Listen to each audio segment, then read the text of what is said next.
हाय दोस्तों, मैं मिथिलेश कुमार आज फिर आपके प्रिय YouTube channel study with BRC पर आज हम आप लोगों को बताने वाले हैं अभाज्य तथा भाज्य संख्या। तो अभाज्य संख्या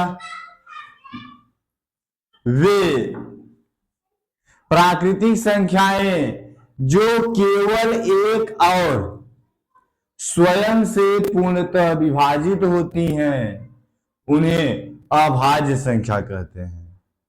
अर्थात क्या कि यह हम लोग कह सकते हैं वे संख्याएं जिनके केवल दो अपवर्तक होते हैं उन्हें अभाज्य संख्या कहते हैं। चलिए देखते हैं। अभाज्य संख्या वे प्राकृतिक संख्याएं जो केवल एक और स्वयं से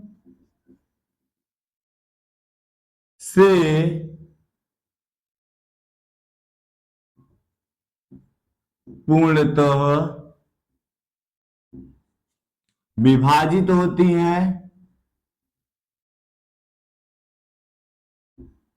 होती हैं उन्हें अभाज्य संख्या कहते हैं।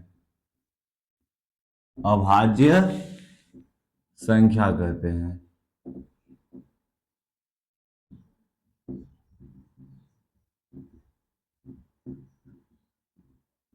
जैसा कि लिखे हैं हमने, वे प्राकृतिक संख्याएं जो केवल एक और स्वयं से पूर्णतः विभाजित होती हैं उन्हें अभाज्य संख्या कह सकते हैं, कहेंगे।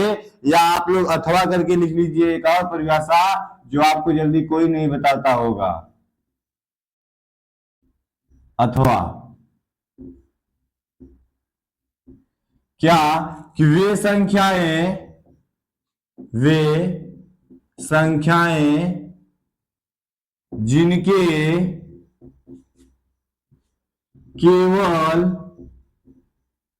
दो अपवर्तक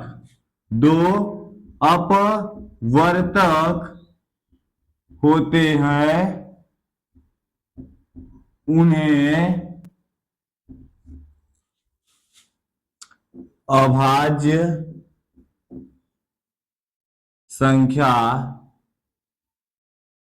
कहते हैं। जैसे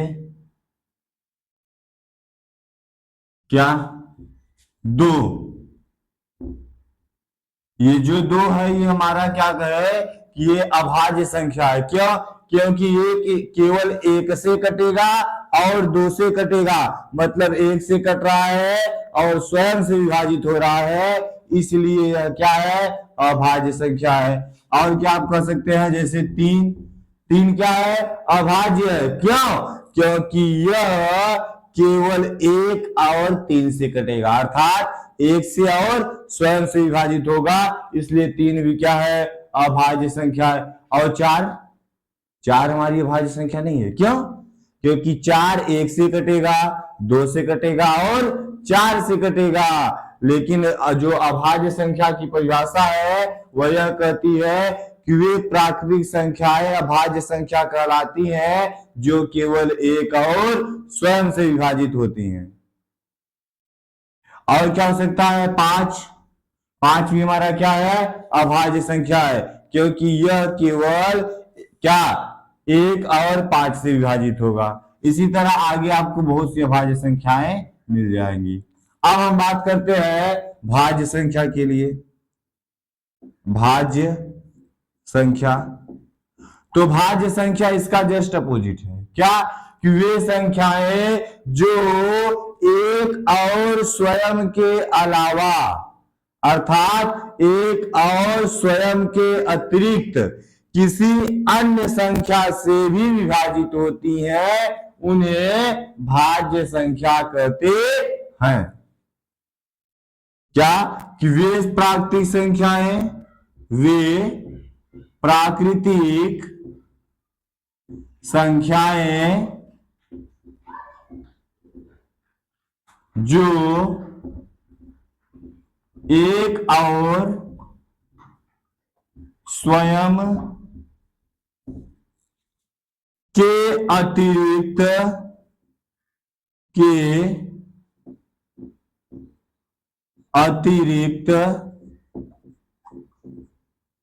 क्या कि वे प्राकृतिक संख्याएं जो एक और स्वयं के अतिरिक्त किसी अन्य संख्या से भी पूर्णतः विभाजित होती हैं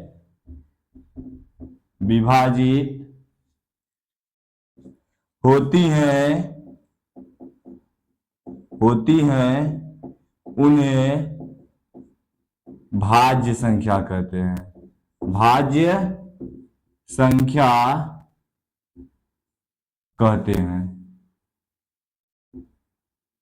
इसका भी आप अथवा करके लिख सकते हैं क्या कि वे संख्याएं जिनका 2 से अधिक अपवर्तक होता है उन्हें हम भाज्य संख्या कहते हैं। क्या लिखेंगे कि वे संख्याएं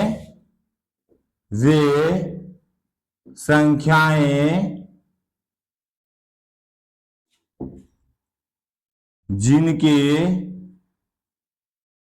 2 से अधिक अपवर्तक होते हैं उन्हें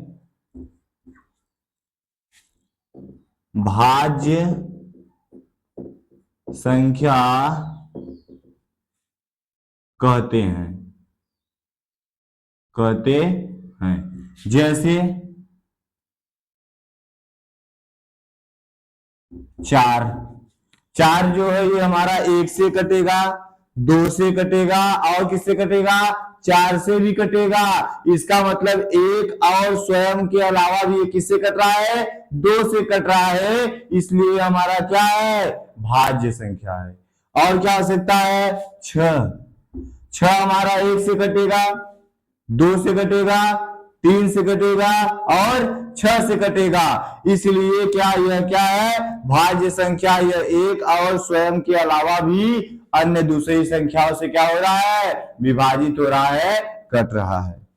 और भी हो सकते हैं आपके पास, जैसे 8 भी आपका भाज्य संख्या है। क्या? क्योंकि यह 1 से कटेगा, 2 से कटेगा, 4 से कटेगा और 8 से कटेगा, इसलिए हमारा 8 भी क्या है? भाज्य संख्या है।